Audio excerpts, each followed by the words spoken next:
മീഡിയയിൽ വന്ന് നമ്മൾ ഓരോ കാര്യങ്ങൾ പറയുമ്പോൾ നമ്മളത് ചില കാര്യങ്ങൾ വിമർശിക്കപ്പെടും. നമ്മൾ പറയുന്നത് സത്യമായാലും സത്യമല്ലെങ്കിലും പലതും പല ആൾക്കാർക്കും ഡൈജസ്റ്റ് ആവില്ല.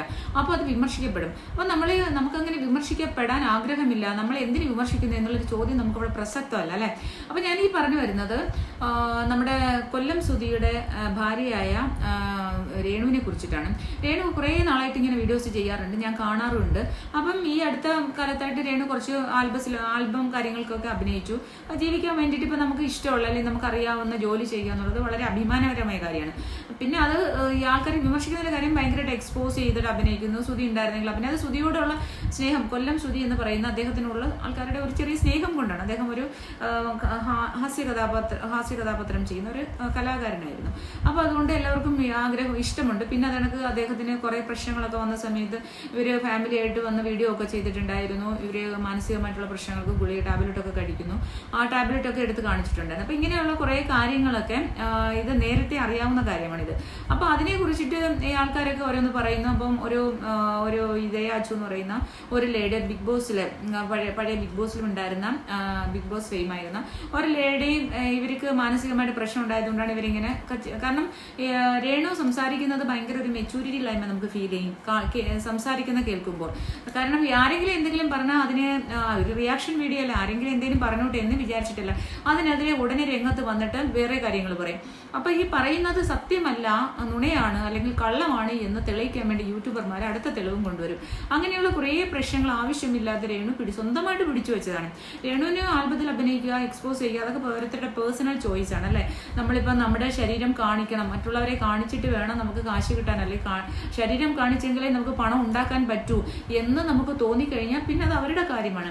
അപ്പൊ കാണുന്നവൻ കാണും, അല്ലെ കാണുന്നവൾ കാണും, അത്രേ ഉള്ളൂ. അല്ലാണ്ട് നമുക്ക് സ്വയം നമുക്കൊരു നമ്മുടെ ശരീരം നമ്മൾ പണ്ട് മറയ്ക്കാൻ വേണ്ടിയിട്ട് സമരം ചെയ്താണ് സ്ത്രീകൾ.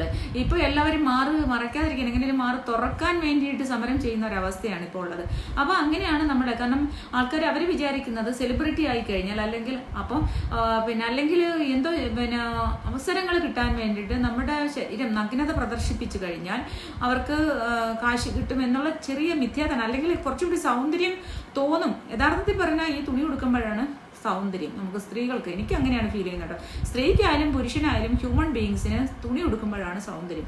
നമുക്ക് തുണി ഉടുക്കുമ്പോൾ നമുക്ക് ഇഷ്ടമുള്ള കളറിൽ തുണി ഉടുക്കാം, നമുക്ക് എന്തൊക്കെ ഓർണമെന്റ്സ് ഉണ്ടെങ്കിൽ നമുക്ക് ഇതെല്ലാം ഊരി കളഞ്ഞു കഴിഞ്ഞാൽ എന്ത് സൗന്ദര്യം ഉണ്ടെന്ന് എനിക്ക് ഒരു പുല്ലും പിടി കിട്ടുന്നില്ല. അപ്പൊ എന്തായാലും ആൾക്കാർ കുറച്ചൊക്കെ അവിടെ ഇവിടെയൊക്കെ കാണിച്ചു വരുമ്പോൾ അതൊരു ഒരു നഗ്നതാ പ്രദർശനം നടത്തുമ്പോൾ ഭയങ്കര സൗന്ദര്യമുണ്ട് എന്ന് തെറ്റിദ്ധരിക്കുന്ന നമ്മുടെ നാട്ടിലെ കുറച്ച് സ്ത്രീകൾ, ആ സ്ത്രീകളുടെ ഒരു ഗണത്തിലേക്ക് നമ്മുടെ രേണു പോയത് കൊണ്ടായിരിക്കും ചിലപ്പം അങ്ങനെ കാശ് ഉണ്ടാക്കാം, അല്ലെങ്കിൽ അങ്ങനെ എക്സ്പോസ് ചെയ്യുമ്പോൾ പൈസ അതിന് ആൽബത്തിലൊക്കെ അങ്ങനെ കാണിക്കുമ്പോൾ കാശ് കിട്ടും എന്നുള്ള കാശ് കിട്ടുന്നത് കൊണ്ടായിരിക്കാം. മേ ബി അതെന്തോ ആയിക്കോട്ടെ, അത് അതിന്റെ ജീവിത കാര്യങ്ങളാണ്. പക്ഷെ അങ്ങനെ പോകുമ്പോൾ ഞാൻ അതുകൊണ്ട് അതൊന്നും ശ്രദ്ധിക്കാറില്ല, കാരണം അത് അതിന്റെ ജീവിതവുമായിട്ട് പോട്ടെ. പിന്നെ കൊല്ലം സുധി മരിച്ചപ്പോൾ അത് വീടും കാര്യങ്ങളും ഒക്കെ ഫ്ലവേഴ്സ് TV വെച്ചു കൊടുത്തു, ഹെൽപ്പ് കൊടുത്തു. അത് കഴിഞ്ഞിട്ട് പിന്നെയും കുറച്ച് നാൾ ഇപ്പോൾ ഈ ആൽബത്തിലൊക്കെ അഭിനയിക്കാൻ പോയതിനു ശേഷം രേണുവിൻ്റെ ഒരു വീഡിയോ ഞാൻ കണ്ടു. കുഞ്ഞിന് ബാഗ് വാങ്ങിക്കാൻ പോലും കാശില്ല, ഏതോ ഒരു ബിഷപ്പോ അച്ഛനോ അങ്ങോട്ട് കൊണ്ടു കൊടുക്കുന്നു. അപ്പോൾ എൻ്റെ ഒരു ചോദ്യമേ, ഇത്രയും ആൽബത്തിലൊക്കെ അഭിനയിച്ചിട്ടും ആൽബം അഭിനയിച്ചു, അങ്ങനെ അതിൻ്റെ എന്തൊക്കെയോ അഭിനയിച്ച് വൈറലായിട്ടും ഒരു 150 രൂപയുടെ ബാഗ് LKG പഠിക്കുന്ന കുഞ്ഞിന് വാങ്ങിക്കാൻ കാശില്ലാത്തൊരവസ്ഥയിലേക്ക് വീണ്ടും രേണു എത്തിയോ? അപ്പോൾ ഈ കിട്ടിയ കാശൊക്കെ എന്ത് ചെയ്യും എന്നൊക്കെ ഞാൻ വിചാരിച്ചു. പക്ഷേ എനിക്കത് കുറച്ച് ദിവസം മുമ്പ് എനിക്കതിൻ്റെ മറുപടി കിട്ടി. കാരണം ബ്യൂട്ടി പാർലറുകൾ പോയി. ഇപ്പം ഞാനൊക്കെ 7 വർഷത്തിന് മുമ്പ് കണ്ട് ഒരു ഫംഗ്ഷന് എന്താ പറയുക ഫേഷ്യൽ ചെയ്തതാണ്. കാരണം അപ്പോഴും നമ്മളെ റെഡൊക്കെ ആയി മുഖം ഒരുമാതിരി ആയി കഴിഞ്ഞപ്പോൾ അവിടെ നിർത്തിയാണ്. എൻ്റെ മുഖം ഒരു ബ്യൂട്ടി പാർലറുകാരും പറയത്തില്ല ഞാൻ ബ്യൂട്ടീഷ്യൻ ചെയ്യാൻ, കേരളത്തിലെ ഏതെങ്കിലും ഒരു ബ്യൂട്ടി പാർലറുകാർ പറയത്തില്ല ഞാൻ ഫേഷ്യൽ ചെയ്തിട്ടുണ്ടെന്ന്. കാരണം ഞാൻ ഫേഷ്യൽ ചെയ്യാൻ പോകുന്ന ആളല്ല. അതുകൊണ്ട് തന്നെ എനിക്കിതിനൊക്കെ നല്ല കാശാണെന്നാണ് എൻ്റെ അറിവ്. അപ്പോൾ ഇതിനൊക്കെ ഉള്ള കാശ്, ഈ ഒരു സ്കിൻ വൈറ്റനിങ് അങ്ങനെയൊക്കെ ഉള്ള കുറേ ട്രീറ്റ്മെൻറ്റുകൾ ഫേസിൽ ചെയ്യുമ്പോൾ അതിനൊക്കെ നല്ല കാരണം അവർ കഷ്ടപ്പെട്ടാണ് ഇതെല്ലാം ഉണ്ടാക്കി വെക്കുന്നത്. അവരുടെ ക്രീമുകൾക്ക്, അവരുടെ ചെയർ, അവരുടെ കിടക്കാനുള്ള സ്ഥലം, അങ്ങനെയൊക്കെയുള്ള അവരുടെ ബിൽഡിംഗ് ഒക്കെ വാടകയ്ക്ക് എടുത്തിട്ടോ അല്ലെങ്കിൽ സ്വന്തമായിട്ട് വാങ്ങിച്ചിട്ടൊക്കെ ആയിരിക്കും അവർ ഉണ്ടാക്കി വെക്കുന്നത്. അപ്പോൾ അവർ അതിനനുസരിച്ചുള്ള കാശ് നമ്മുടെ കയ്യിൽ നിന്ന് വാങ്ങിക്കും. അപ്പോൾ നമ്മുടെ അത് കുറ്റമായിട്ട് പറയില്ല. അപ്പോൾ അങ്ങനെയുള്ള ട്രീറ്റ്മെന്റ് ഒക്കെ ചെയ്യണമെങ്കിൽ നല്ല പൈസ വേണം അല്ലേ. അപ്പോൾ ആ കാശ് അങ്ങനെയുള്ള ട്രീറ്റ്മെന്റ് ചെയ്തുകൊണ്ടിരിക്കുന്ന ഒരു വ്യക്തി സോഷ്യൽ മീഡിയയിൽ വന്ന് പറയുന്നത് കുഞ്ഞിന്റെ ബാഗിലാണ്. അപ്പോൾ ആൾക്കാർ വിമർശിക്കുന്നത് തീർത്തും വിമർശിക്കില്ലേ? അതെൻ്റെ ഒരു ചോദ്യമാണ്. അപ്പോൾ ഞാനത് ആലോചിക്കും, അപ്പോൾ പിന്നെ വിമർശിക്കാൻ എന്ത് തെറ്റ് പറയാൻ? പിന്നെ അതുപോലെ തന്നെ ഈ കുട്ടി പറയുന്നത് മുഴുവൻ കള്ളമാണ് എന്നുള്ളത്. ഈ കുട്ടി പറഞ്ഞിട്ടാണ് നമ്മുടെ സമൂഹം അറിയുന്നത് കൊല്ലം സുധി 3ാമത് കല്യാണം കഴിച്ചതാണ് ഇവരെന്ന്. അപ്പം ഇവർ ആദ്യമായിട്ട് കല്യാണം കഴിച്ചാണെന്ന് പറയുമ്പോൾ ഇവർ ആദ്യമായിട്ട് കല്യാണം കഴിച്ചല്ല, നമ്മളൊരു നാട്ടിൽ താമസിക്കുമ്പോൾ ആ നാട്ടിലെ കുറച്ച് ആൾക്കാരെങ്കിലും നമ്മൾ സൊസൈറ്റി ജീവിക്കുമ്പോൾ മറ്റുള്ളവർ പറയുന്നൊന്നും കേൾക്കണ്ട. അപ്പോൾ ഇവർ വേറൊരാളിനെ വിവാഹം കഴിച്ചിട്ടുണ്ടെന്ന് ആ ആളിനെയും ബുക്ക് എടുത്തുണ്ട്, അല്ലെങ്കിൽ ആളിൻ്റെ പേരും ബുക്ക് എടുത്തുണ്ട് കുറേ യൂട്യൂബേഴ്സ് വന്ന്. അപ്പോൾ അതല്ല എന്ന് പറയാൻ വേണ്ടി ഇവർ തിരിച്ചു വന്നു. പിന്നെ അത് കഴിഞ്ഞതിന് ശേഷം പിന്നീട് ഇന്നിപ്പോൾ ഞാനിത് വീഡിയോ ഇടാൻ കാരണം ഞാൻ അതിൽ വ്ളോഗ് എന്ന് പറയുന്ന ഒരു യൂട്യൂബറിൻ്റെ വീഡിയോ കാണാനിടയായി. അപ്പോൾ അയാൾ പോലീസ് സ്റ്റേഷനിൽ വിളിപ്പിച്ചു. അയാൾക്കെതിരെ രേണു കോട്ടയത്ത് ഒരു പരാതി കൊടുത്തിരുന്നു. അപ്പോൾ പരാതിയുടെ അടിസ്ഥാനത്തിൽ ഇയാൾ അവിടെ ചെന്നപ്പോൾ അയാളുടെ ഫാദർ ഉണ്ടായിരുന്നു, ഈ രേണുവിൻ്റെ ഫാദർ ഉണ്ടായിരുന്നു. അപ്പോൾ അവിടെ സംസാരിച്ച കാര്യങ്ങളൊക്കെ ഞാൻ കേൾക്കുമായിരുന്നു.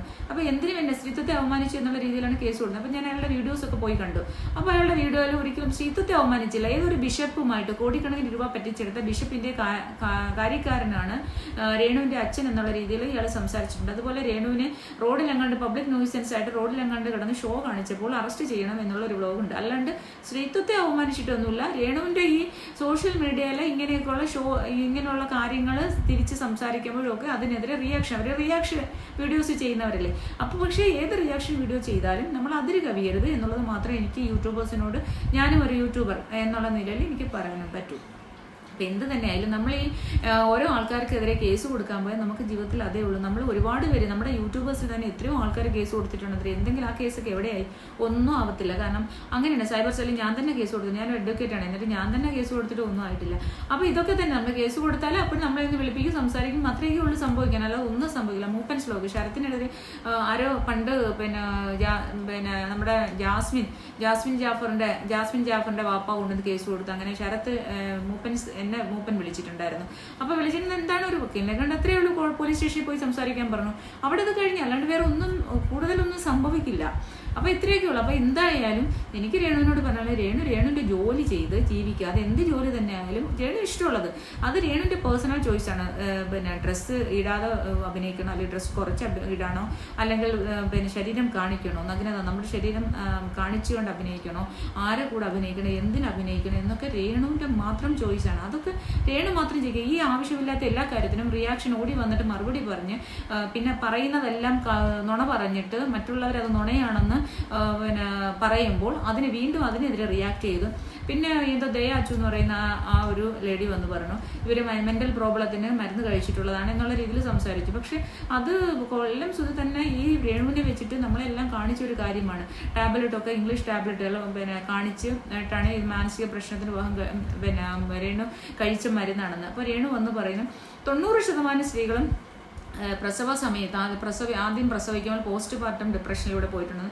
ഞാനും പ്രസവിച്ച സ്ത്രീയാണ്. പക്ഷെ ഒരുപാട് കഷ്ടപ്പാടുകൾ, ഒരാൾ സഹായിക്കാനുള്ള ഒരുപാട് കഷ്ടപ്പാടുകളിൽ പ്രസവിച്ചതിന് 3ാമത്തെ ദിവസം തന്നെ എഴുതിയിട്ട് കുഞ്ഞിനെ കുളിപ്പിച്ച് ജോലി ചെയ്ത ഒരു സ്ത്രീയാണ്. എനിക്ക് ഒരു പോസ്റ്റ്മോർട്ടവും വന്നില്ല. ഒരു ഭക്ഷണം കഴിക്കാൻ പോലും ഇല്ലാത്ത ഒരു സിറ്റുവേഷനിലായിരുന്നു ഞാൻ ആ ഒരു സമയത്ത്. അപ്പം ആ ഒരു സിറ്റുവേഷൻ നമുക്ക് ഒരിക്കലും വിവരിക്കാൻ കഴിയില്ല. അത്രമാത്രം വളരെ എന്താ പറയണ ഭയങ്കരമായിട്ടുള്ള ഒരു ട്രാജഡി ആയിട്ടാണ് ഞാൻ പ്രസവിച്ചത്. പക്ഷെ ഒരു പോസ്റ്റ്മോർട്ടം പ്രശ്നവും വന്നില്ല. അപ്പോൾ 90% സ്ത്രീകൾക്കുമില്ല, 60% സ്ത്രീകൾക്ക് പോസ്റ്റ്മോർട്ടം പോലെ ഒരു ബുദ്ധിമുട്ട് വരും. അപ്പം നമ്മൾ സ്ത്രീകൾക്ക് നമ്മൾ പ്രസവിച്ച് കഴിഞ്ഞാൽ നമുക്ക് കുറച്ച് ഉറക്കക്കുറവുണ്ടാവും. അത് സ്വാഭാവികമാണ്. നമ്മുടെ കുഞ്ഞിനെ നോക്കണം. കാരണം പകൽ മുഴുവൻ കുഞ്ഞ് ഉറങ്ങും, രാത്രി ആയിരിക്കും കുഞ്ഞ് ഉണർന്നിരിക്കുന്നത്. അപ്പോൾ കാരണം കുഞ്ഞുങ്ങളാകുമ്പോൾ അവർക്ക് എന്തെങ്കിലുമൊക്കെ വയ്യായി അവർക്ക് പറയാൻ പറ്റില്ലല്ലോ. അപ്പോൾ അവർക്ക് ആ ഒരു അവർക്കൊരു കഷ്ടം വരുമ്പോൾ അവർക്ക് അറിയാം. അപ്പം നമ്മൾ അവരെ എടുക്കണം, പാല് കൊടുക്കണം. അപ്പം നമുക്ക് എപ്പോഴും ഇങ്ങനെ കിടന്ന് ഉറങ്ങാൻ പറ്റില്ല. അപ്പോൾ അവർ ഉറങ്ങുമ്പോഴെപ്പോഴാണോ അവരെ കൂടെ നമ്മൾ ഒന്ന് ഉറങ്ങാനേ പറ്റൂ. ആദ്യത്തെ ഒരു വയസ്സ് 2 വയസ്സ് വരെയൊക്കെ 1 വയസ്സ് വരെ ഉറപ്പായിട്ടും ഒരു 8-9 മാസം വരെ നമുക്ക് പ്രത്യേകിച്ച് പാരൻസ് ഇല്ല. എൻ്റെ ഇതിലൊന്നും പാരൻസ് ഇല്ല, ഒറ്റയ്ക്കായിരുന്നു. അപ്പോൾ ആ പേരൻസ് ഇല്ലാത്ത ഒരു സമയത്ത് നമ്മൾ കുഞ്ഞുങ്ങളുമായിട്ട് പോകുമ്പോൾ നമുക്ക് അങ്ങനെയുള്ള ഒരു ബുദ്ധിമുട്ട് വരും. അതിനൊന്നും നമ്മൾ ആരും ടാബ്ലറ്റ് ഒന്നും കഴിക്കുന്നില്ല. പിന്നെ പോസ്റ്റ്മോർട്ടം ഡിപ്രഷൻ ഉണ്ടാകുന്നത് വളരെ കുറച്ച് ആൾക്കാർക്ക്, ഒരു 60% ആൾക്കാർക്ക് വരും എന്നുള്ളത് ഇപ്പോൾ പറയുന്നു. എൻ്റെ അമ്മയൊക്കെ 9 പ്രസവിച്ച ആൾക്കാരാണ്. ഇതുവരെ അവർക്കൊന്നും ഒരു പോസ്റ്റ്മോർട്ടം വന്നതായിട്ട് നമുക്കറിയില്ല. നമ്മുടെയൊക്കെ വീട്ടിൽ എല്ലാവരും ഓരോ 1, 2, 3, 5 കുട്ടികളെയൊക്കെ പ്രസവിച്ച ആൾക്കാരാണ്. എനിക്കും ഒരു മകനുണ്ട്, നമുക്കും വന്നിട്ടില്ല. അപ്പോൾ ഇങ്ങനെയൊക്കെയുള്ള കാര്യങ്ങൾ പറയുമ്പോൾ 90-99% സ്ത്രീകൾക്കും വരും എന്നൊന്നും പറയാതെ നമ്മൾ ആരും മെൻ്റൽ ഡിപ്രഷനിലൂടെ പോയിട്ടില്ല. പിന്നെ രേണു ഒരു കാര്യം ചെയ്യുക, രേണുവിൻ്റെ കാര്യം നോക്കി മാത്രം അങ്ങ് ജീവിക്കുക. മറ്റുള്ളവരൊന്നും ശ്രദ്ധിക്കേണ്ട ആവശ്യമില്ല രേണു. ഓക്കെ.